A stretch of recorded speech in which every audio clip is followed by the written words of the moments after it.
I can start us off if that's helpful as well, Bonnie. Um, Welcome to the Gate Equity webinar series. Today, we're going to cover building hope through social emotional learning and motivational interviewing. And this is being recorded. We're on YouTube Live right now, so you can share with your friends this recording from the beginning here. And if you'd like the slides, they are available on the Gate Equity webinar page. And we're going to drop them in the chat for you as well if you want to follow along with the links. Bless you. And Kody, if you'll go to the next slide. We would love to know your grade band. So if you can tell us your name, first and last, if you're middle school, high school, elementary, and your role. So if you're a teacher, librarian, what have you, it helps us to group you in groups that make sense. So if you can do that, the way that you go about it, you can click on your picture. There's like 3 dots, and you can hit rename. Or you can click on your name in the participants list and rename that way as well. Today, Bonnie Zimmerman, my colleague, is going to be on with us, as well as our guest. We have Kody Russell, and he is from Kitsap Strong. He's the executive director, and he's brought with him Misty Hernandez from the North Kitsap School District. We're so excited to have you guys with us. You're doing such cool work, and I think it'll really benefit our audience to check out what you have going on. At OSPI, we have a vision, and it's all students prepared for post-secondary pathways, careers, and civic engagement. We believe that our mission will transform K-12 education to a system that is centered on closing opportunity gaps and is characterized by high expectations for all students and educators. We will achieve this by developing equity-based policies and supports that empower educators, families, and communities. And to do this, we are guided by our values, ensuring equity, collaboration, and service, achieving excellence through continuous improvement, and focus on the whole child.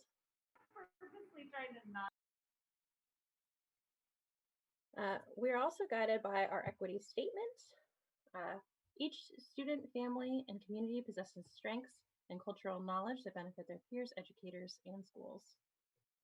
To ensure educational equality, or equity, goes beyond equality. It requires educational leaders to examine the ways that current policies and practices result in disparate outcomes for our students of color, students living in poverty, students receiving special education and English learner services, students who identify as LGBTQ+, and highly mobile student populations. This requires education leaders to develop an understanding of historical context, engage students, families, and community representatives as partners in decision-making, and actively dismantle systemic barriers, replacing them with policies and practices that ensure all students have access to the instruction and support that they need to succeed in our schools. And we believe that the Gate Equity webinar is an important part of this statement, and that all of the work that we do we hope contributes to better outcomes for students, for teachers, and school districts.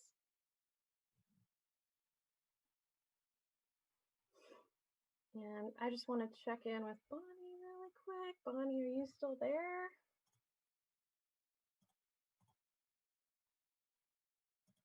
Okay, I'm going to keep going. I live in Olympia, and I'm grateful every day that I get to be in this beautiful place. I live at the intersection of the traditional lands of the Squaxin Island, the Coast Salish, the Cowlitz, and the Nisqually tribes. From North Thurston, I love this statement that they put together, and I feel like it is just how I feel. These tribes have lived on and cared for this land and these waterways since time immemorial. We make this acknowledgement to open a space of recognition, inclusion, and respect for our sovereign tribal partners and all Indigenous students, families, and staff in our community. And we ask that the participants in this meeting also honor the traditional lands on which you're located today. We'll paste in some links in the chat so that you can explore. We are really curious about how you can do that. And if you want to, you can text your city and state to this phone number, and it'll be there. So you can identify your tribe. Yep. Okay. In our office, we've created a cultural acknowledgement statement that helps us to ground our work. We want to acknowledge the pain and trauma resulting from over 400 years of racism in the United States and against people of the African diaspora. We stand with our communities of color during these unprecedented times of civil unrest, especially those who identify as and or are categorized as Black and or African American. We'll continue to center our work in leading with racial equity. We want to offer a moment of silence and afterwards honor the space for people from communities of color to respond to this acknowledgement first. And then we invite our allies and others to communicate their comments after. So you'll have a chance to use the chat box. Throughout our presentations, we invite accountability in partnership. So we're going to pause now and reflect. If you haven't, it's a great idea to mute your mic just for a moment.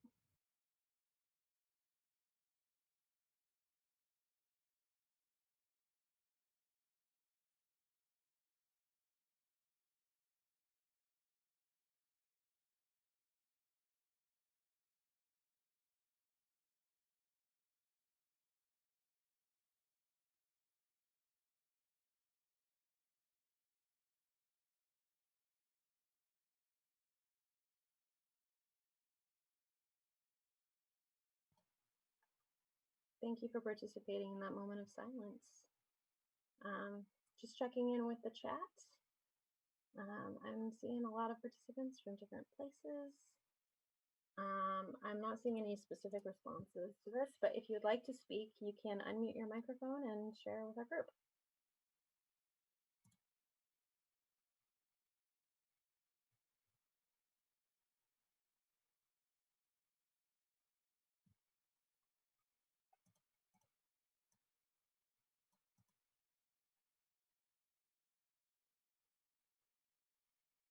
All right. Seeing no takers, that's okay. For me, I would just like to say that this cultural acknowledgement is always an opportunity to reflect on social justice in our schools and to put our work into the perspective of how imperative it is that we center our work on serving all students. I know that I'm probably not the only person who is really jolted by the events in our capital in the past week. And I think that we have a huge responsibility as educators and parents and family members of young people to contextualize this for them and to let them share what they're feeling and provide a space for that discussion. It is an opportunity to build really strong relationships and trust. So I'm hoping that through your actions throughout all our state, that our country will find unity again. And Kody, we can go to the next slide. We do have coming up Holocaust Remembrance. So there is International Holocaust Remembrance Day, which is coming up on January 27th. And we hope that you'll take time out to consider participating in that. I also want to draw your attention to an upcoming professional learning event for you. OSPI is partnering with the Holocaust Center to provide a training on Holocaust education and remembrance for educators. Educating for Change, Ensuring Holocaust Remembrance in Washington State. And we'll get a link out to you as soon as we can so that you can participate in the training. From a recent poll, we saw that it's important to know that 64% of all US millennials and Gen Z believe that Holocaust education should be compulsory in schools. So students are really hungry to learn more about the Holocaust and to educate themselves about our history. And we want you to carry these words forward with you. From Anne Frank, how wonderful it is that nobody need wait a single moment before starting to improve the world. And I feel like in education, that is just at the heart of everything that we do. And Bonnie, it looks like your audio is back. Would you like to speak? Sure. Thank you, Kathy and Kody. I don't know what happened there, but I just kind of froze. And I think it's just the exclamation point on my day so far. So I want to thank Akiva for providing the Holocaust and Anne Frank quote for us. And now I want to move into clock hours. We love to see our listeners get clock hours for joining us. If you joined us this morning, or if you're just with us this afternoon, you can go to PD Enroller and register for clock hours. There are up to 3 for today. You get 1.5 in the morning and 1.5 in the afternoon. If you're with us for both webinars, that's great. The only thing you'll have to do is go to PD Enroller and enroll, and Ronnie Larson will verify your clock hours, and you'll get a notice that they're good to go. Next slide, please. Do you want me to take over? But I think, Kody, you're going to be driving here shortly, so I'm just going to leave you in charge. Is that okay? Okay. So OSPI has a YouTube channel, and we post all of our recordings there. There are some other really good resources from other departments within OSPI on the OSPI YouTube channel. If you haven't subscribed, you need to do that. And our objectives for today are review social emotional learning standards, learn about goals, pathways, and agency, and learn about motivational interviewing and hope.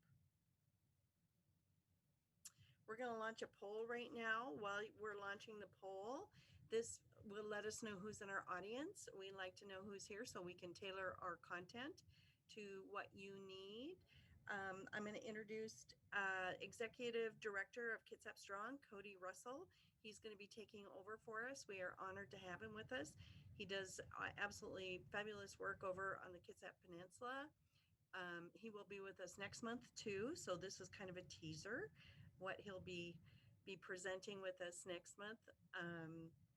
And it looks like we have counselors, administrators, and teachers in the audience. We have a few school social workers, some continuous improvement partners, district office staff, and some parents. That's great. Thank you for joining us.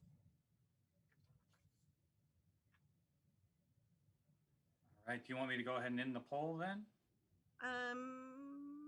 I think we have a few more people that are taking it. If we can hang on just a second there, Kody.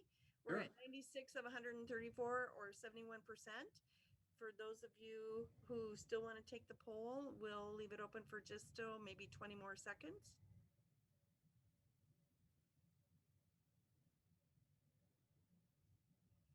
I do want to say we have a huge audience today too. We have 141 people considering the weather out there. I know Kody didn't have power this morning. Misty didn't have power this morning. I didn't have power this morning. So we are happy you are with us, and I hope you're all safe and sound.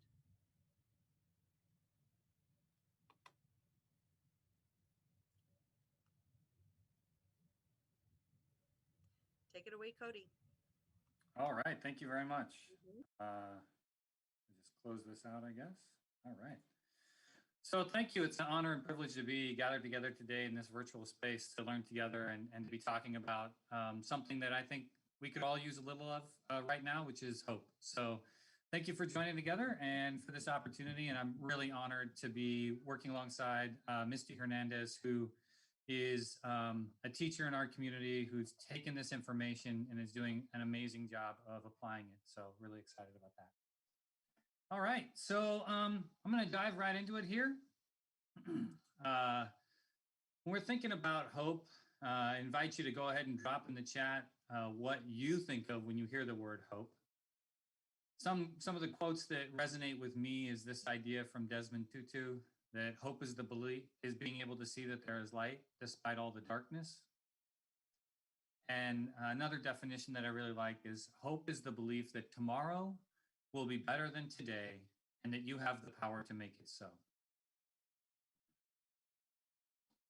So there's this action component to hope that makes it unique and special. And when we use the word hope in our language traditionally, it's not the exact same way that researchers talk about it. When researchers talk about the word hope, it's really a way to understand goal-directed behavior. Hope is, from a research context, involves these three different components. First is an expectation for some goal. So it can be short term or long term, but it's something that you want to achieve. I want to make it through this webinar without my internet crashing. I have a lot of willpower, agency. I really, really want that to occur. I want to make it through this webinar. I want to make sure that my internet doesn't crash.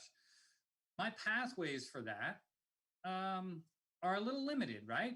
If something happens to my power, I've experienced thus far this morning that I can pull out my cell phone and I can rapidly reconnect via my cell phone. But when that battery dies, like it did this morning, then I'm kind of on my own. But those are examples of different pathways towards accomplishing that goal. So hope is these three components: a vision for some future goal, something that you're working towards, short or long term. It has to be rich enough.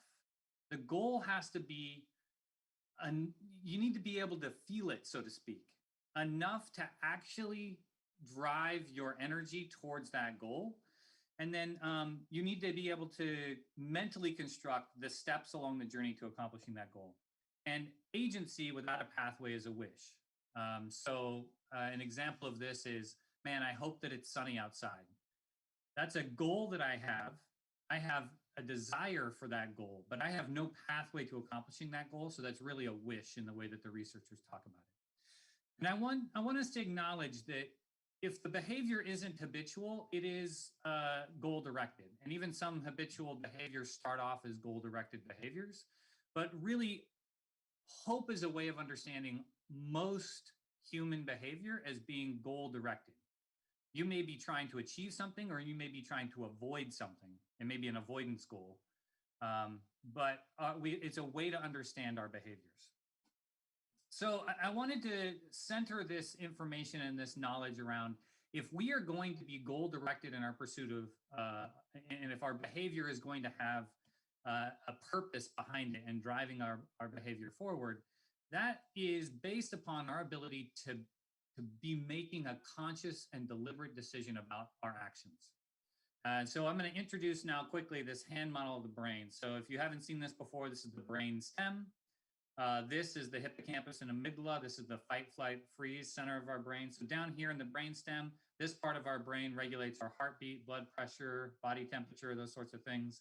This part of our brain is involved in fight, flight, freeze. It's also deeply involved in memory and the reward center of our brain.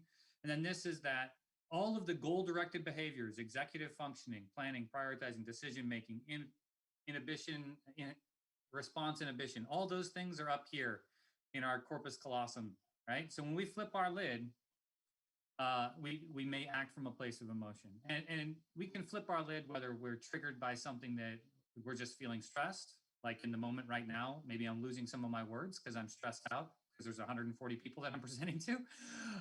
Or I have experienced some trauma and it's making me a little bit uneasy in the moment. We wanted to start with the social emotional learning standards because this is a way of understanding the core skills that help us stay centered, that help us feel regulated and help us relate and connect to each other. So the social emotional learning standards, just quickly here, and I highlighted in bold the words that I think align with the science of hope information. So hope is not something new that you need to do as an educator. I would argue it's something you're already doing. So social emotional learning involves this self-awareness, social awareness, being able to identify your own emotions, your personal assets, external resources and supports. Those are critical if you're going to be successful in your pursuit of goals. Your ability to take perspective of others and empathize with others, that's also critical if you're going to be working with someone else collectively towards our goals. And the thing that separates humans from all other species is the ability for us to form complex social goals and work collaboratively towards shared goals. Self-management, our ability to regulate our emotions, put the brakes on an emotional outburst, right? To that response inhibition. If you're going to be goal-directed and continuous in your pursuit of a goal, you're going to have to be able to regulate your emotional response. The ability to also make safe and consistent choices. Your ability to motivate yourself. Motivation is deeply connected to our previous experiences and the things that we enjoyed we are rewarded for, and so we continue to try and do those things. The things that we did not enjoy, things that brought us pain, we are motivated to avoid, right? So this concept around motivation is connected to our previous experiences. It's also deeply connected to emotion. And we'll talk a little bit about that. And then being able to consider others and a desire to contribute. These are all important components of hope. So again, what happens when you flip your lid? What happens to hope when you're acting from a place of emotion, when you're no longer maybe as deliberate in your choices and decisions, and some of these functions go offline? So we'll be sharing with you a resource tool that we have developed in partnership with some partners here in Washington State. It's 10 tips for working with people under high levels of stress. And what happens is these functions go offline. So if you're thinking about hope, I think you're going to need all of these functions online if you're going to be successful in your pursuit of your goal. Your ability to put the brakes on your immediate response, your ability to work through your choices right now, figure out which one's the best one, to be flexible and make that decision, to sustain your attention and your focus on what you started to do, to be able to plan and prioritize and to work towards that. And metacognition is the concept of thinking about your own thoughts, being able to reflect on your own thoughts. So something that happens when we're under high levels of stress is that predictably things go awry. How much information you can retain in your mind, your verbal memory, your working memory, your ability to just get started, these things kind of go offline. So when you're thinking about hope, you may be working with a student and they've identified what they want to accomplish. And they say, this is what I want to do today. And then you check in with them and they haven't started yet. And you give them a prompt, you remind them, and then you check in with them again and they haven't started yet, right? Sometimes what we do is we assess that this student just isn't motivated enough. They just don't want it bad enough. There's something, they just, too often we misread the cues that an individual is just overwhelmed and under stress as a lack of agency, a lack of motivation. And I share candidly that in child welfare, this is something that we did far too often. In fact, we had a mantra in our office that was, if you can't want it more than the parent does. So when we were working with a parent who wouldn't or didn't seem ready to engage in something, we would say, oh, they're just not trying hard enough. But I reflect now, and when I learned this science, it fundamentally changed the way that I worked. One example of that was, and any parent in the audience will see this, to help with initiating, to just get started, sometimes what we need is hurdle help. That's what we called it when I was working in the group home. And what that looks like is, hey, it's time to get dressed, it's time to get ready for the day. But the kid is doing something that they enjoy. And so that just you prompting them kind of starts to flood them with some stress. I got to get ready for the day. They start thinking about the rest of their day, and you ask them to get dressed, right? So one thing that we would do is, I go in and I do this for my son every morning. I'll go in and pick out a T-shirt and say, hey, Dylan, can you grab a pair of pants that match? Or I haven't got him dressed, but I've initiated that. I've helped him get started, and he was feeling stressed. And when we're stressed, it's hard for us to just get going.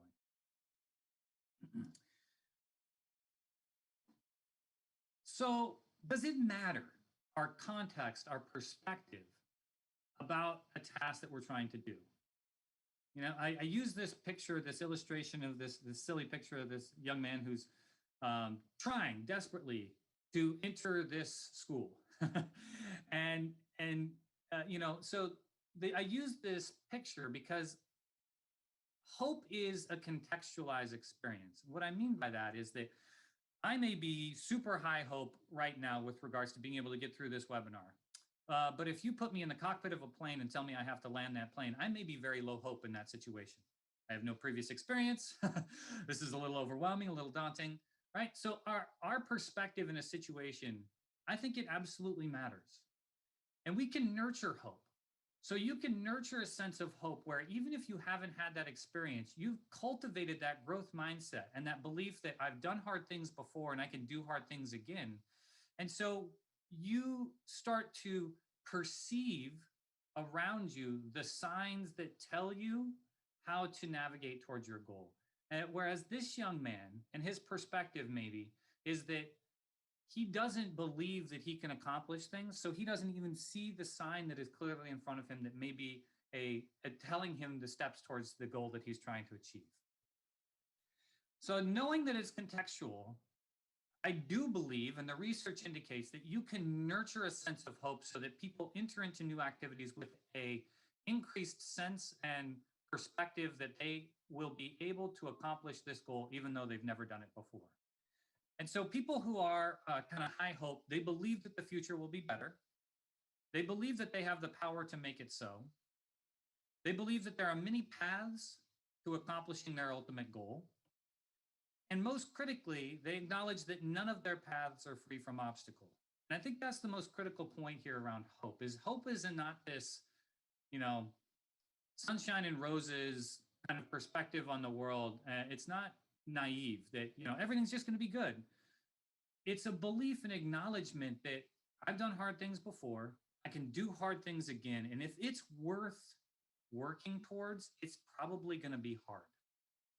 And it's this belief that you can do those hard things. So I want to also acknowledge that if we recognize that most human behavior is goal-directed, the question might be, in your work with students or in your role as a parent, as I'll illustrate here quickly, is identifying whose goal is actually guiding the interaction. So I had... prior to COVID, I worked in downtown Bremerton and I live in South Kitsap. And so anybody familiar with the area knows that there is a bottleneck of traffic in the Gorst area. And I was on my way home and had been sitting in traffic for an extended period of time. And sometimes when I arrive home, I'm not the best partner or parent that I want to be when I walk in the door, from a little cranky from having been in a car for a really long time. So I open up the garage and I see, this isn't my son.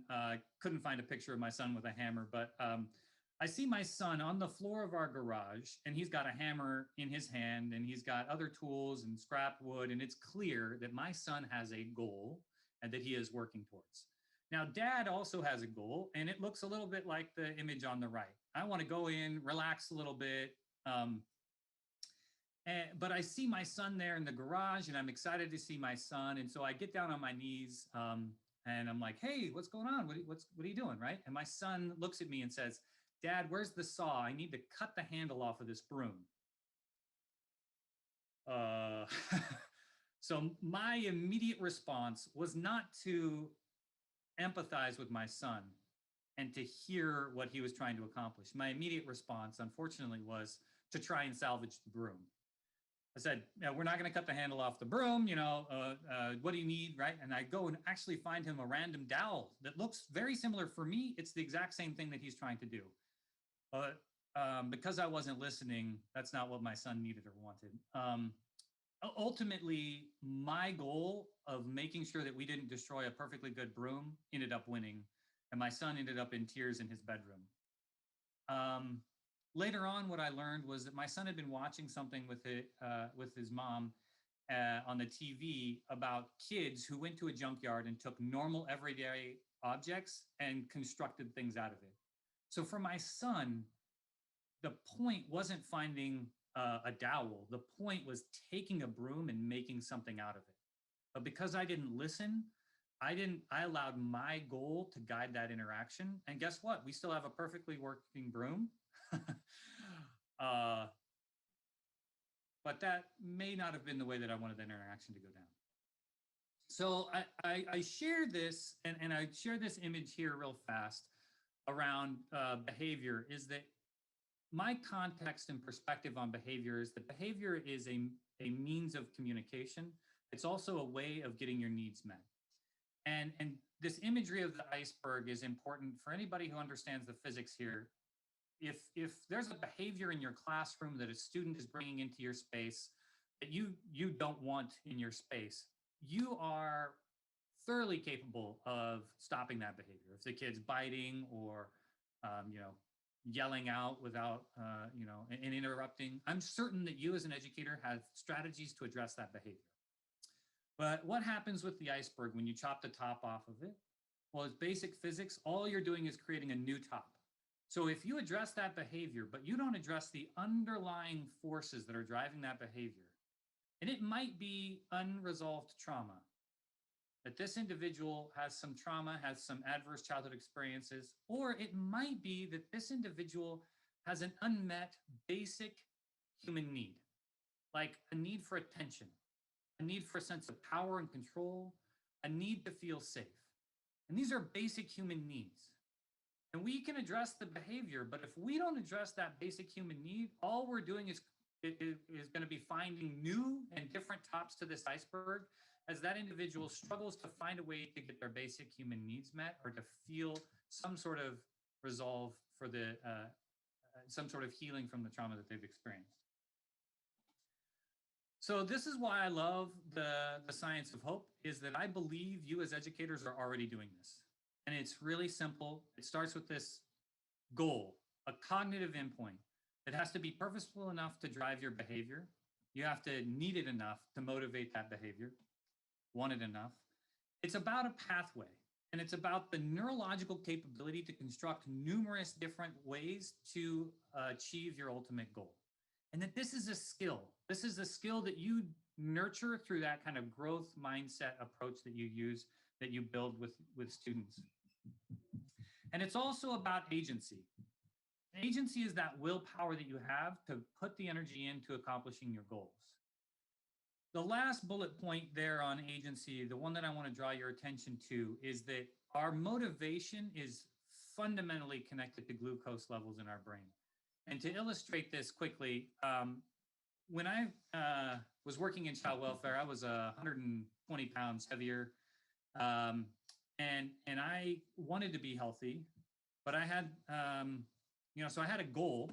I had something I wanted to work towards, but that goal wasn't robustly defined enough for me to actually take the actions I needed to. So I wanted it. I had energy, but I didn't know how to achieve it. I didn't have a pathway, and the goal wasn't rich enough for me to change my behavior every single day, which is what I needed to do. What changed for me was my son was born. And for me, suddenly the goal became, instead of get healthy, the goal became, I want to be able to get down on the ground and play Legos with my son. And hopefully you feel it in the way I'm articulating this, is that that's a different goal. Like, I can picture what that looks like. Now I had enough agency to change my behavior, but I still needed to find a pathway. And for me, that pathway became Weight Watchers. For you, an illustration of this from education, an example of this, hello, son, is that a high school, an alternative high school, Scriber Lake High School, started thinking about this, and they used the concept called appreciative inquiry, or it's kind of like motivational interviewing light. And they use this approach to help identify what are the goals that the student has. And if we haven't visioned with them, if we haven't helped understand their goals, it's unlikely that they see us as a pathway towards those goals. So the way that they operationalized this in the classroom was they had to answer 3 questions for every student for every lesson that they taught. The first one was, what are we learning? What are the skills that we're learning? And this is where you can be explicit about the social emotional learning skills that you're learning. Hey, we're learning trigonometry, but you're also learning patience, because you're not going to enjoy this, right? Or you're learning, that growth mindset, because it's going to be challenging and you may struggle. Why are we learning it? Okay, well, you're going to have to do hard things. So you're going to need to know patience. You're going to need to know how to just continue working. You're going to need that growth mindset. You're going to need to know trigonometry for all these different occupations in the world. Right? So those were both really important questions. But the last one, which was, I think, the hardest for the teachers to answer, was how will this be meaningful in my life? In order to answer that for each student, they had to construct what I would argue is hope-centered relationships. Hope-centered relationships are the types of relationships that you have, and I hope that all of you have these types of relationships. They're the relationships with people that help you achieve your goals and dreams. And those types of relationships are different than maybe casual friendships. And you may even have friends that pull you away from your hopes and dreams, that are a distraction from what you're actually trying to accomplish. I imagine that you can feel and understand the difference of a hope-centered relationship is the type of relationship where somebody knows enough about what you're working towards to help you see it for yourself so that you can feel motivated enough to take action. And they also can become a pathway or help you construct a pathway, help you see the different pathways to accomplishing that goal. So we're going to move into some small groups to have you reflect on all this science that we've shared. But I want us to just start with this idea that if it's about goals, if goals are what's guiding this, if goals are the center of hope, and let's think about and focus on how do we help students vision and dream? How do we help them look at their future and think about their future? So we have some small group questions here for you to consider. How do you help students dream? What tools do you currently use? Consider the importance of social emotional learning in setting and attaining goals. And what hope building strategies are you already using? So I believe we've set up a Padlet, and I'm going to turn it over to Bonnie now for her to share. Thank you. Thank you, Kody. So we do have a Padlet. Kepi is going to break you into random groups of 4 to 5. Megan put all 4 of the prompts in the chat. So if you want to take a picture of them, they should follow you into the breakout room. But if not, why don't you copy and paste them? And while you're in the breakout room, if you'll open the Padlet and add your thoughts, we don't expect you to hit all 4 of the prompts this time.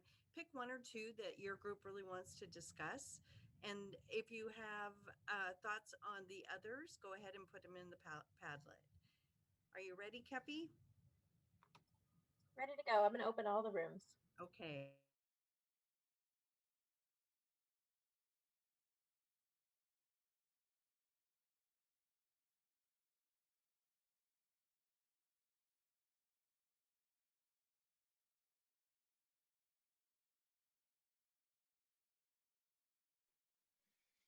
Hello. Hey. I don't think our Padlet's going to work because it's taking us to her Padlet. Yeah. And I don't know. Well, and it may all just be connected to one. I don't know either. It should all be connected to one, but I think it's wanting us to log in as her. It won't let me in. If it lets anybody else in. Woo-hoo. I'm in on my end. I think we can do it this way. It does say her name at the top, but I just think that's because she built it. But I am in, so. But you can actually see I'm not getting anything other than Do you want the me to pretty screen share it so everybody can see it? pretty green colored screen. So yeah. Let me find it. Hold on. Oh no, I can't screen share. It won't. The host won't let me. Oh, bummer. Donna, you're from Yelm. I'm from Yelm too. I don't work in Yelm School District, but I live in Yelm. Oh, got it. Have you ever worked out here? No, I worked in Bethel School District for a while, and now I work for Insight School of Washington, which is an online high school. Right. So. Do you have kids in our district? I do. I have one right now. He's in first grade, but my other 2, my middle schooler, will be coming soon. Once they're back in person. Which middle school? So we're new here. So what's not yours? What's the other one? Ridgeline. Yes, he's going to It's Ridgeline. okay. It's okay. It's okay. Yes. He's an 8th grader, and then I also have a 4th grader that'll switch over to the district here soon too. We just moved here in the summertime, so. Well, I think our district's doing a pretty darn good job with the online for those that are engaged. I think we could do a lot more to help out those that are struggling with that. It's tricky. The engagement is definitely the trickiest part. Yep. So. All right. So I can't screen share. Does anybody else see it on their end? No. The Padlet? Yeah. Okay. So I'll just go through the questions then maybe, and Okay. we can choose which one we want to answer. But how do you help students dream? What tools do you currently use to set goals with students? Consider the importance of SEL in setting and attaining goals. Or what hope and building strategies are you already using? And then, sorry, the last one is what's on your mind relative to hope? Do any of those sound exciting? We have homeroom. We're in a middle school. We have homeroom every day. Well, 4 days a week. We don't have homeroom on Wednesdays, which is the online day, the real day. We have homeroom 4 days a week, and we do SEL during that time. Our counselors have a lesson they put out every Monday, and then we do stuff throughout the week. we've done what is it? Character Strong. We do that one too. We do Character Strong, which does talk about some goal setting and stuff like that. I'm not sure if you consider that a tool or not. Would. We use it. Yeah. We also use the 7 Mindsets curriculum to get students kind of thinking in the different 7 mindsets. So kind of a positive and a way to kind of attack their life, which is powerful. Right. Anything about dreams though? How do you help? I Well, can't. and I think in Character Strong though there are portions of that are hope and dream related, and then probably along the same lines as your 7 Kelly, Mindsets. along your 7 mindsets, we use Leader in Me, which has a lot of goal setting and hope and emotional bank account and things like that. Elementary, we use Second Step. There go my dogs. And my internet is kind of glitchy, so I had my screen off. And I think it's more along the lines of, because we're in King County, we're also part of the Best Starts Kids, and so we have an expert program where we do a lot of motivational interviewing training. So we're doing those screeners right now. So I think those are very good for guiding. I looked up the 7 Minds. Oh, go ahead. Sorry, I thought you were done. No, I was just gonna say the screeners that are provided through King County through the expert program, they're developed with Seattle Children's, and so they're very good at helping to guide that motivational interviewing and look at hope-based strategies and things like that. Great. I just looked at the 7 Mindsets curriculum because I was curious. Of course, when you're in a meeting, you forget what the 7 Mindsets are. So I looked it up really quick. But we do have one titled Everything is Possible. And so that's the one that we use that focuses on that hope and achievement. Okay, so I'll type that in for one of our responses, just the SEL and homeroom. I said Character Strong, 7 Mindsets, Leader in Me, etc. Do we want to answer any other ones?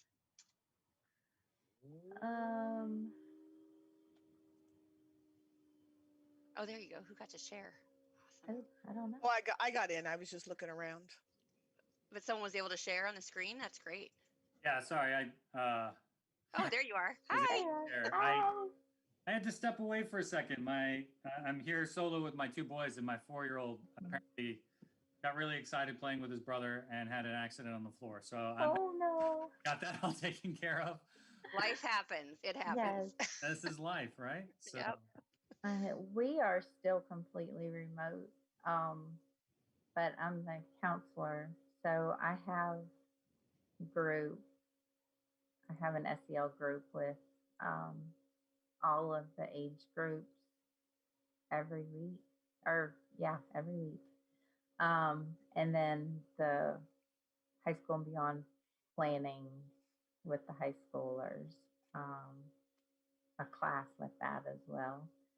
So I think that helps with goals. Yeah, it really depends on which age group you're talking, because I serve K through 12. So, there's a wide variety. Our counselors have started up some SEL groups on Wednesdays, making new friends. We have a PRISM group for ethnicity and diversity, and some other stuff like that. Yeah, and I have students, even though we are remote, the special education teacher and I come into the building and meet with students. So we provide transportation for those who need that as a service. We do as well in our building. We have a small group of people, and they come in very, like 1 or 2 at a time. Yeah. And then we have our commons has some desks set up for kids who don't have internet. Yeah. And they come in a couple days a week, or some 4 days a week. Right. But they're talking about starting bringing kids back right after semester. Yeah. We've had those discussions, but we are so small, it's difficult. Even though large you would think would be difficult. We had this discussion earlier today, and we are hopeful that we can do this. Because, if we have one teacher out, we don't have substitutes. That's true. And, or if, the bus driver's out, we have one bus and one person who can drive the bus. So, you're just kind of stuck. If the bus, one bus. the bus. Yes. Wow. Right now we're using a Suburban and a GMC because we have one bus driver, and when the bus driver had to take medical leave, we had to drive student by student in the GMC. I was thinking about this last question, the what's on your mind relative to hope. And then stepping away from my roles in the school, I'm thinking about my own student, and maybe this gets to what you were saying a little bit earlier too, Donna, that those kids that are motivated, having that discussion of hope and goal setting and getting them to see their role in it and how to make things happen, that's pretty easy in some ways.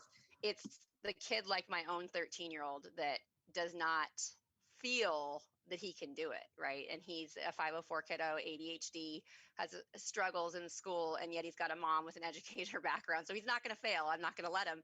But at the same time, sometimes it's like pulling teeth, and I still struggle to help him find his own motivation and the reason why hope is so important, And so that last question to me is powerful because there's a lot on my mind, I guess, thinking about hope. And, I know that he can do it, but how do we help students see that they can do it, I guess? I absolutely agree. I'm in the same boat. I have a grandson. It's hard to work with him. He's Asperger's and he gets very frustrated with the situation. And I want to be his grandma. I don't want to be his teacher. And I feel for all these parents. It's Exactly. destroying our relationship. Heart. Agreed. Yep. We all need empathy right now. We all need hope. And we have 5 seconds to get it. Bye, guys. It was great working with you. Bye-bye. Misty, you may have to share your screen again.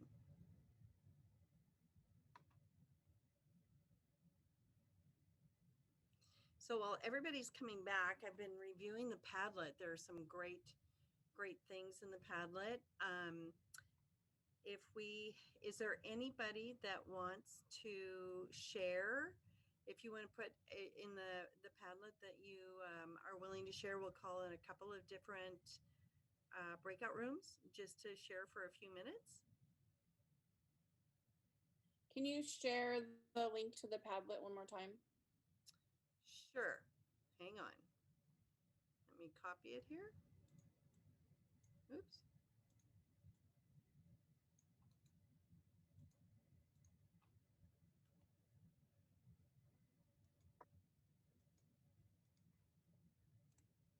There you go.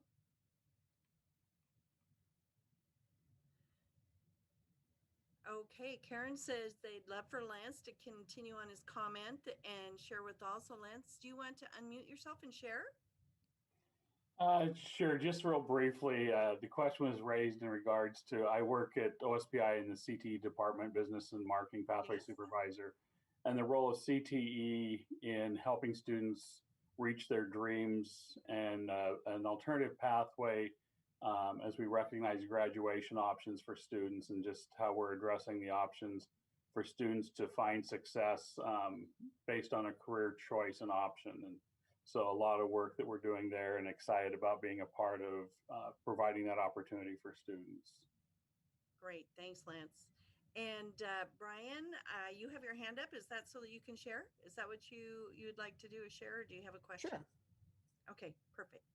So our group talked a lot about the kinds of different interest inventories that they use. They were talking about next step plans that they use in regards to specialized curriculums that are kind of, it sounded like statewide adopted. And then they talked about in regards to middle schoolers being able to really dive into like their learning styles and their interest to really get a good mesh of who they are, so that when they do go into the high school, they have a better connection to the CTE courses or like work-based learning of some kind. And then like what I talked about was we do employment plans. So I work with students 18 to 22. And we talked about really looking at the whole individual from the parent's perspective to maybe the case manager or waiver team or whoever is that team of that individual around them, and really getting a good picture of who they are so that you could address employment on an individual basis and support that. That's awesome. I do have the Padlet up, and I see several really, really great things, but one thing did catch my mind. I wanted to remind everybody. So under what tools do you currently use to set goals with students?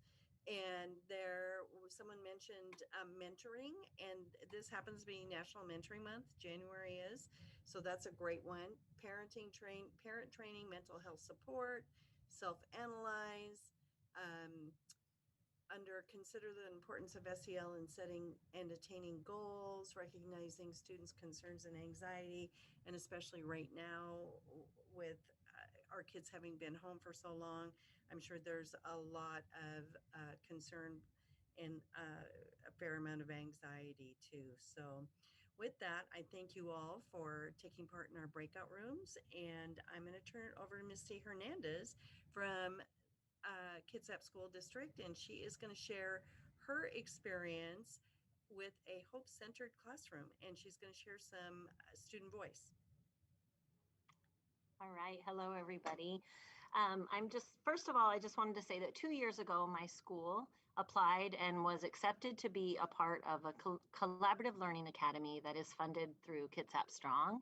And I was fortunate enough to be a member of our school's team, along with our school administrator, our school counselor, and our resource room teacher.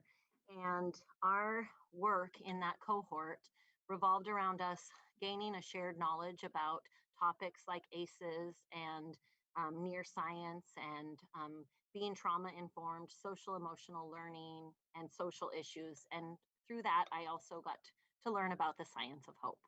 And we were very fortunate because Dr. Chan Hellman came and spoke to our cohort. And for me, it was one of those professional development opportunities that teachers long for.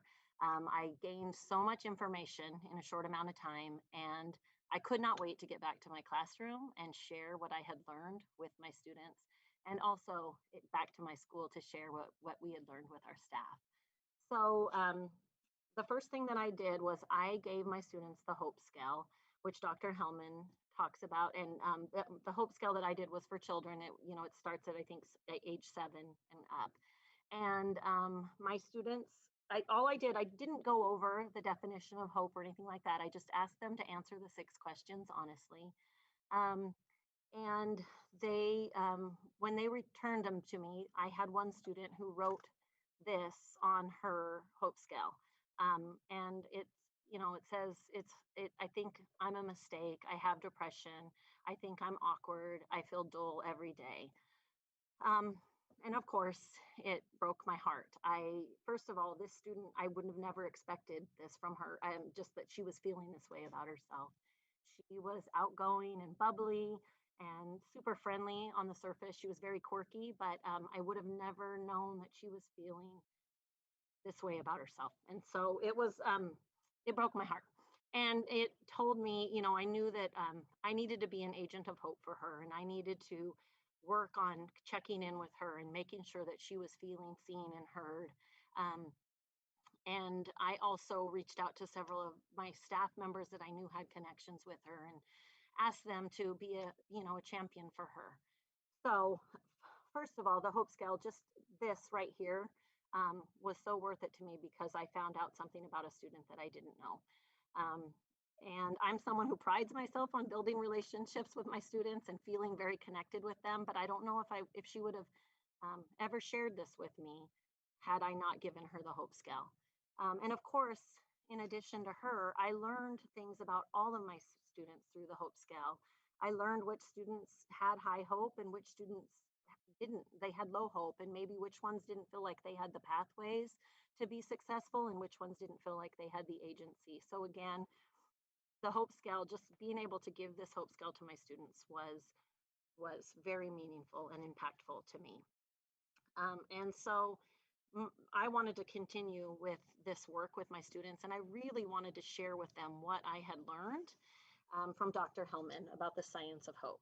So I decided that our next class meeting the lesson was going to be about hope.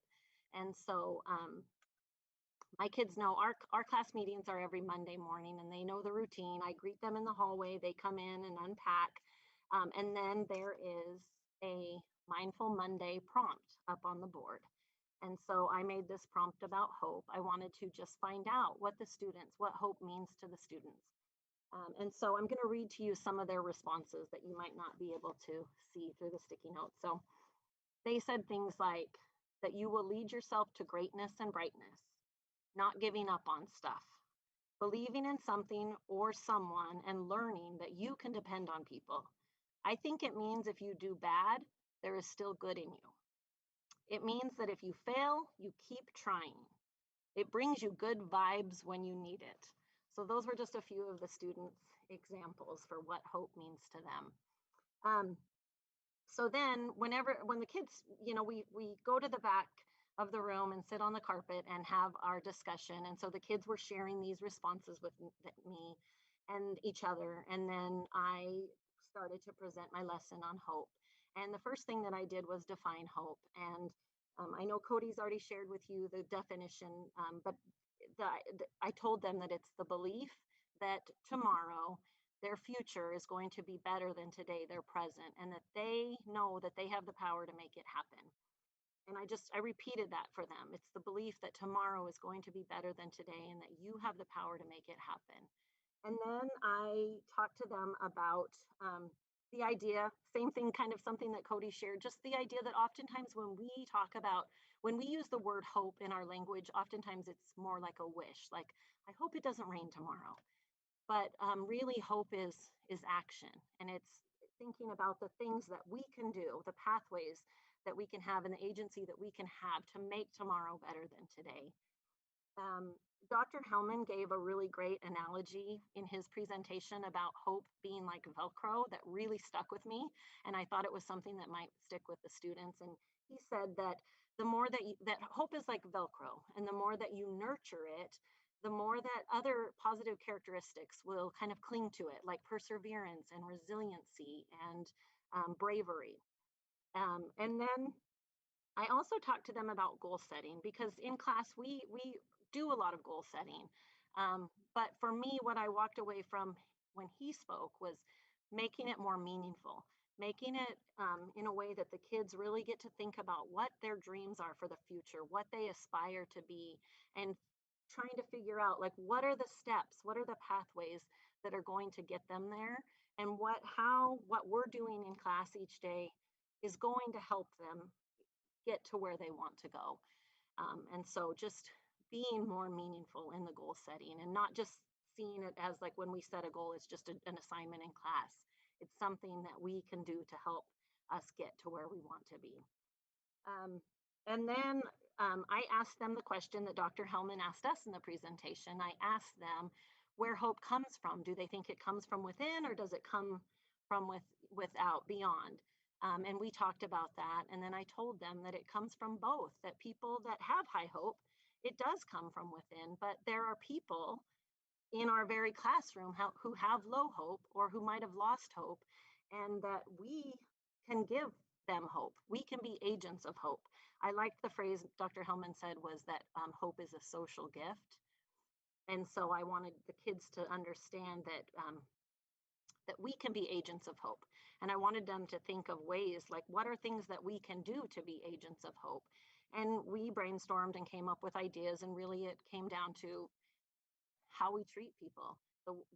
Our words matter and our actions matter, and making sure that people feel seen and heard when they're here with us can help build hope up in other people. And then I also I really like the idea about collective hope and how together we can achieve things that we might not be able to achieve individually. And so just keeping that idea in mind that we can work together and achieve things that we might not be able to do on our own. So after I talked to my kids about hope, then I eventually introduced something called the Hope Picture Project. And Dr. Hellman mentioned this in his presentation, that another teacher had done something like this. And I couldn't find a lot of information on it online at the time when I started it. So I just kind of created my own thing. But basically what it was I wanted the kids to be observant and try to find examples of hope in their lives. What are examples that would show them that tomorrow is going to be better than today and that they have the power to make it happen? And so I asked them to take pictures and send them into me or bring them into me. And so I'm going to share a few pictures with you that the kids sent in. So this is the first one.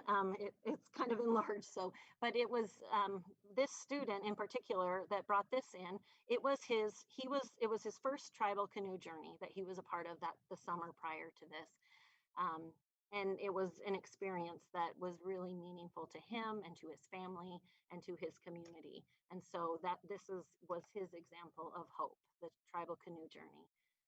And then I had another student who every day when he would walk to school and come home, this was a sign that he would see in his neighbor's yard. And this was an example of hope to him. And another student, this was a picture of her at Cannon Beach. And it was really for her about the ocean and just, how big and powerful and scary it can be, but also, and it kind of reminded her of life, but also how beautiful it is. And so she wrote about that when she talked about hope.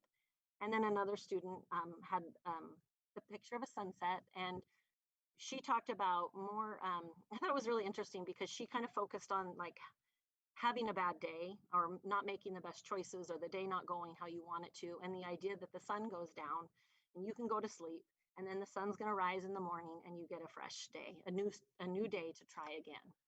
And so those were some of the pictures that the kids brought in. And then what we did after we started bringing in the pictures was we started writing about hope. And I wanted the kids to reflect on what hope means to them, but also then to think of like their picture and why their picture represents hope. And so this is just a rough draft of one of my students, and this is actually just one of the pages, but I wanted to read to you just a little bit of what she had. So she said, "When the world says, give up, hope whispers, try it again." This quote is by an unknown author. Hope means to me, you never give up, no matter how hard things get. It also means that I believe strongly in something, and if you fall, get back up. If you get a scar, it's a battle scar. I have fallen a lot and I have gotten back up a lot. When I get a scar, I'm not sad. And her picture was actually a picture of her a few years earlier where she was sick in the hospital and she's asleep and she has tubes coming out of her nose. And so that picture for her was hope because she knows where she was at and where she's at today. And that gives her hope. And then the next two pictures I'm going to show you are actually kind of like the finished product. The kids attach their picture to a piece of writing. And this was one student who wrote about the piano and music give him hope. And I really like this one because he focused on his dreams and what he aspires to be. And he wants to be a concert pianist when he grows up. And he's an amazing musician. He could pick up an instrument and learn how to play it very quickly. A lot of the music he learned to play was all by heart. But he struggled in school, like with math and reading and writing. And so for him, he was already figuring out what he wanted to be and what he needed to do to get there. And so how he could make what we were doing in school meaningful to him. And so it was really powerful to see that process for him. And then this student, hers is her crown, her cedar crown. She was a princess for her tribe, and the crown represented hope to her. And what I really liked about her writing was that it was more about, she saw her role as a great responsibility, and she knew that there were little kids that were looking up to her and watching her and one day going to emulate her. And so she knew that she wanted to make good choices so that they would want to be like her. And that was for her hope in action, because she knew that what she was doing was going to make the world better, that her community better tomorrow. And so I think that that was a really special one too. And while we were working on our hope project, we were still nurturing hope in the classroom. So a few things that we were doing was our class read alouds. I was trying to find books, picture books and chapter books that I could be reading to the kids, where we could be talking about hope in action and discussing the characters and what was going on. Another thing, I continued to teach my kids about mindfulness and do activities in the classroom where we were focusing on mindfulness. And we started a collection of agents of hope on our board. We started writing people in our lives that were agents of hope. And the kids would share, they would come up and put someone's name up on the board, and then they would tell us why that person was an agent of hope in their life. And we continued to do that throughout the year. And we also we were continuing to look at quotes and analyze quotes and talk about what they meant. And every week I would put a new quote up on my letterboard. And it got to a point where the kids would actually want to find quotes about hope, and they would choose them and we would put them on the letterboard. And I even had the little girl who wrote about her crown. She started making up her own quotes. So I have one that I'm going to read to you. And one of her quotes was, "Hope is the life jacket for anything drowning in despair." And finally, the other thing that happened was our team was able to bring back what we had learned about the science of hope and share it with our staff. And I was able to share the Hope Picture Project, what I had worked on with my class. And then one other thing that we did was I made this poster for our staff, and it just asked, what are your hopes for your students? And they wrote their responses. And this was something that was hung in the front of our school building for the entire year. And it was a great reminder for our staff what their hopes were for their students at the beginning of the year, but also for our students to see what our hopes are for them. And so at the conclusion of this project, I knew that I needed to give my students the hope scale again. And I did see slight improvements. They weren't like big drastic changes, but they were small, slight improvements. And what I also asked them to do after that first student wrote me that note, I suggested if they wanted to, that they could write me a note on the back of their second hope scale and share with me anything that they wanted to share with me.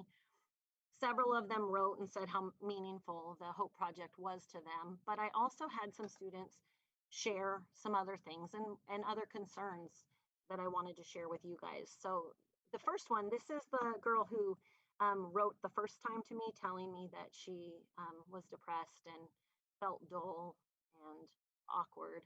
And so she said, things are getting a little better. I think I love having Autumn as a friend. She is nice and funny and caring. So that's what she wanted to share with me on the back of her second hope scale. And another student shared, I think I might need a place to go if I'm doing bad in the library.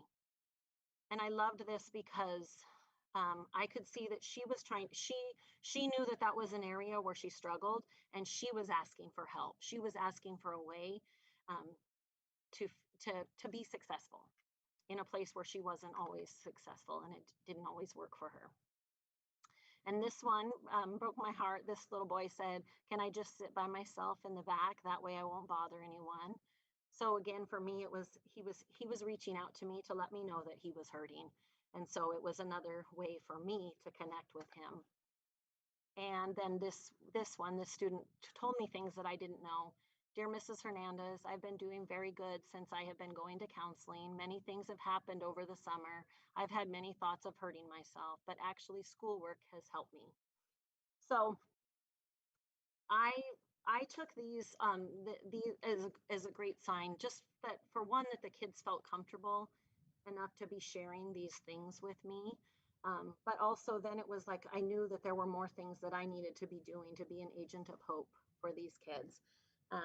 And I know that as teachers, many of us have been on this journey. We've been learning about ACEs, and we, wanting strategies and things that we can do in our classroom to help our kids feel successful.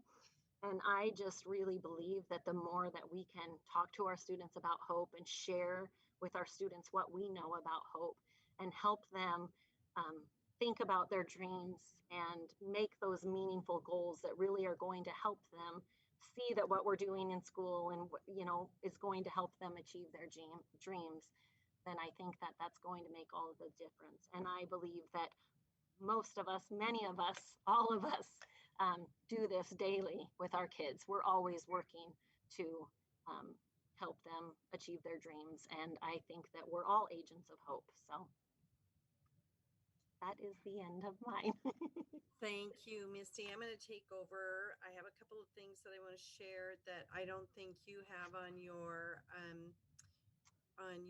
screen. But first, I want to thank you and Kody for the really important work you're doing. And I don't think hope has ever been more.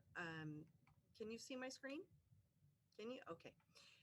And I don't think hope has ever been more important than for our kids than it is right now. And I think there are adults out there that also need hope. And so what you two are doing is it's just awe-inspiring, and I really appreciate it. And I appreciate the fact that you and Kody took the time out of your busy day and on a day that turned out to be a little unusual to join us and share your student voice and share your experiences with us. I had a slide earlier in the presentation when I got bumped out of Zoom, and it is to remind everybody that Monday is Martin Luther King Jr. Day, and he was able to inspire people without terrorizing people. And his "I Have a Dream" speech, I think, is really important for kids. And I think Megan's going to drop the link. I have a link to the "I Have a Dream" speech text in the box. PBS has a lesson plan for the Martin Luther King "I Have a Dream" event, and I read through it last night, and it's really very, very well thought out. So I think Megan's also going to drop that in the chat, and it'll give us, see if I can get my screen to move again. It seems maybe have there we go. So in closing, well, we're going to have some Q&A too, but right now I want to challenge you to pick your challenge. I want you to take what you've learned today, or some of what you learned today, and decide if you're going to discuss your ideas with your leadership, share ideas with your PLC, lead a discussion with students. We're going to launch this GATE evaluation. It's really important to us that you put some thought into this. We'll leave it up for a little bit while we do some Q&A, but we need to know what you think of our presentations and what you say will impact what we do in the future. So we appreciate you taking the time to take the poll.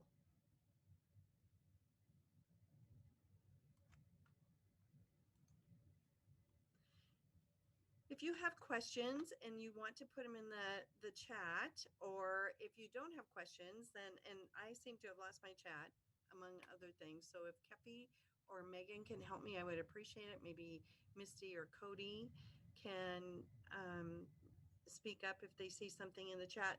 Misty, there was one question earlier, and that was when you talked about reading chapter books to your students. Somebody asked if you had any recommendations for books that they could read in their classrooms or to their children.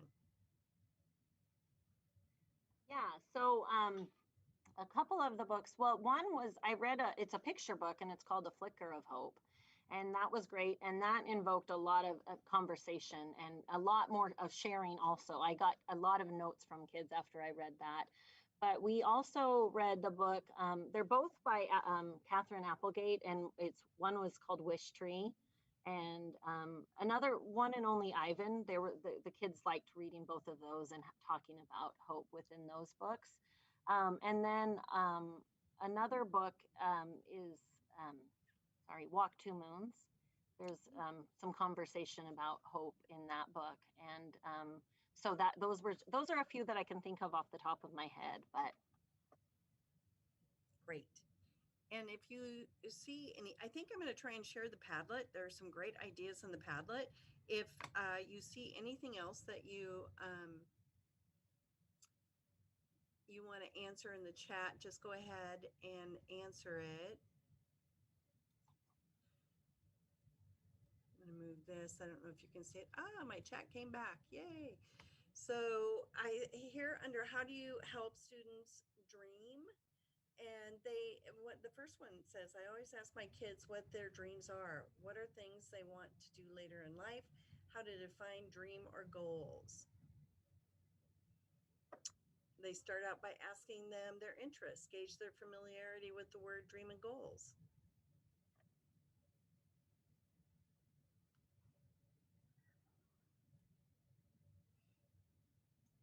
Provide a space to build the foundation to dream, meet basic needs, opportunities for recognition and success, development of soft skills, a need to reach a dream.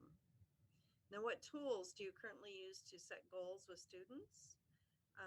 That well as an advisory, they go over SMART goals and set some goals as freshmen and then change them if needed every year or whenever they need to be changed. That's a great one. Goals always need to be changed.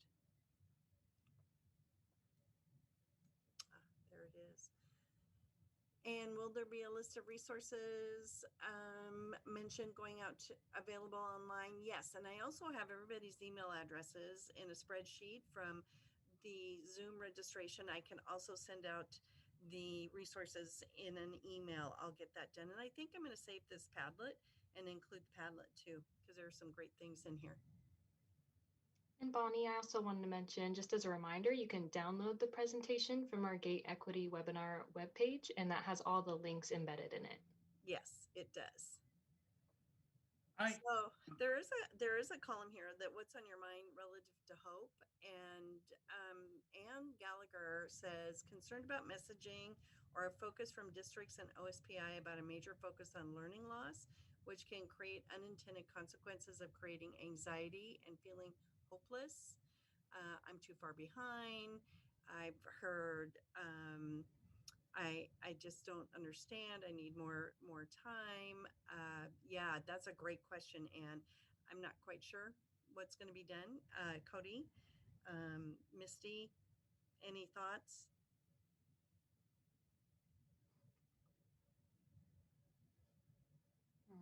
The question was about learning loss. I'm sorry. Yes, learning loss right now. Which creates unintended consequences of creating anxiety and feeling hopeless, about being too far behind, needing more teacher time, not understanding, not having anybody to work with them. I think there will be unintended consequences in the next 2 to 3 years, maybe even longer. I guess one thing I would say, and I know that this is, but just the idea that we really are all in this, all of us are experiencing this. So yes, there's learning loss, but everybody is experiencing learning loss. And so just reminding them that we're all kind of at a spot where we're losing our learning, but we're all losing it. And eventually we're going to hopefully get caught up. And I know it's such a hard. Okay, we have another question here in the chat. What foundational steps are necessary to do before administering the Hope Scale? Any setup? Kody, I don't know. Yeah, if you want to say. Yeah, so I appreciate it. I think that the thing that immediately comes to mind is when Misty was talking about the way that she implemented it, she mentioned that she'd been a part of a school team that was involved in this collaborative learning academy experience. And so something that we advocate for is before you implement a strategy, make sure that you've kind of shifted your perspective enough to know how to use and implement those tools. I think that hope is something that is, I think it's a pretty simple concept to get your mind around. And so I think it's less likely that the strategies that we implement will have adverse experiences and have unintended consequences. But I do think that making sure that you've got some level of support and understanding there. And one of the things that we built a toolkit that I shared in the chat. One of the things that we advocate for in there, and we articulate in there some best practices and ideas about administering hope, and we work with Dr. Chan Hellman on developing that toolkit, was that if you're going to ask about hope, you might need to be ready to know what to do if you get a kid who tells you that they have very low hope, because there's some there's a pretty strong relationship between hope and depression, anxiety, and suicidality. So if we find that a youth is telling us that they're very low hope, we may need to be ready to deploy additional resources and support to respond so that we, so I think that that's something that I would definitely be mindful of is, before you take this hope scale and immediately start implementing it in your classroom, make sure that you've had a conversation with your team about what are we going to do if we get a kid who's really low hope? How can we intervene? How can we support? What can we do to help build hope? So I think that those would be some good considerations. And then I wanted to offer up and respond to the question earlier about books that might be a good resource around hope. Drop it in the chat, but anybody familiar with Joseph Campbell's work on the hero's journey? I think that aligns very closely to the science of hope. And so it kind of gives you a frame through which to think about lots and lots of stories and mini stories you could use to help your students understand hope. So once you, right, like I think that those two, the hero's journey and the science of hope, are so strong, and then that these, the hero's journey is a universal story across cultures. It enables you to pull from lots of diverse stories and encourage your students to select a story that resonates with you or with them, but then it gives you the tools to help them process it from a hope context. So. Thank you. I see in the chat, Kefi, you are again spot on. You have a way with words, and Kefi suggests that we focus on resilience instead of learning loss, and a lot of support for that framing. Good job, Kep. Yeah, Bonnie, I would second that. I think that what we're encouraging our local school districts and school partners to focus on right now and when students return to the classroom is to focus on the social emotional learning standards that we started with. Because those are the most critical lifelong skills. Those are the skills that when you think about what helps you parent your children safely, what helps you perform well as an employee, navigate life in a relationship, a committed relationship with somebody, and be a good partner. Those are the core skills. And so, maybe reading and math will take a little bit longer. But if we focus on those social emotional learning skills, those are going to help our students recover from the experiences that they've had navigating this pandemic and flourish beyond it. So that's great. Okay, I'm going to switch back to my PowerPoint if I can do that without messing everything up here. Let's see if I can do a new share. And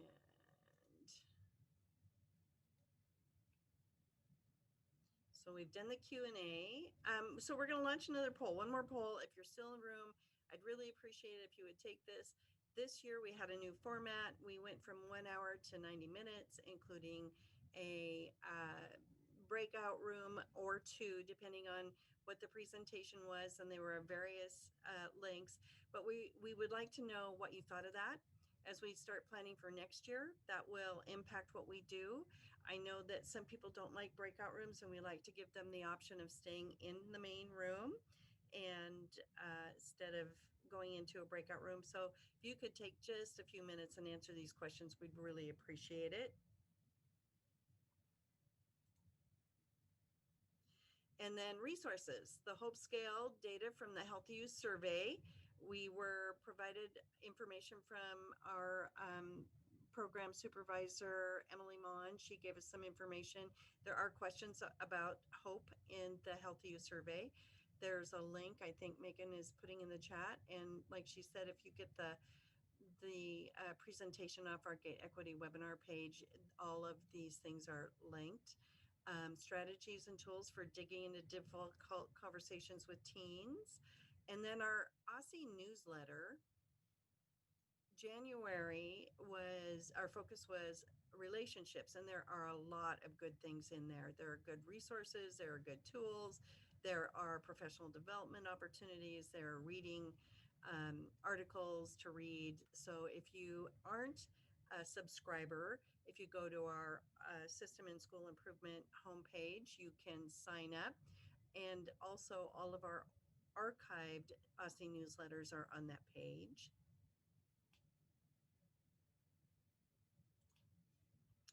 And next month, Kody will be back, and we're so excited. In February, the 101 will be How Can Hope-Centered Education Improve Student Outcomes? And in the afternoon, we're going to build hope as a pathway to the future. So if you haven't registered for next month, please do so.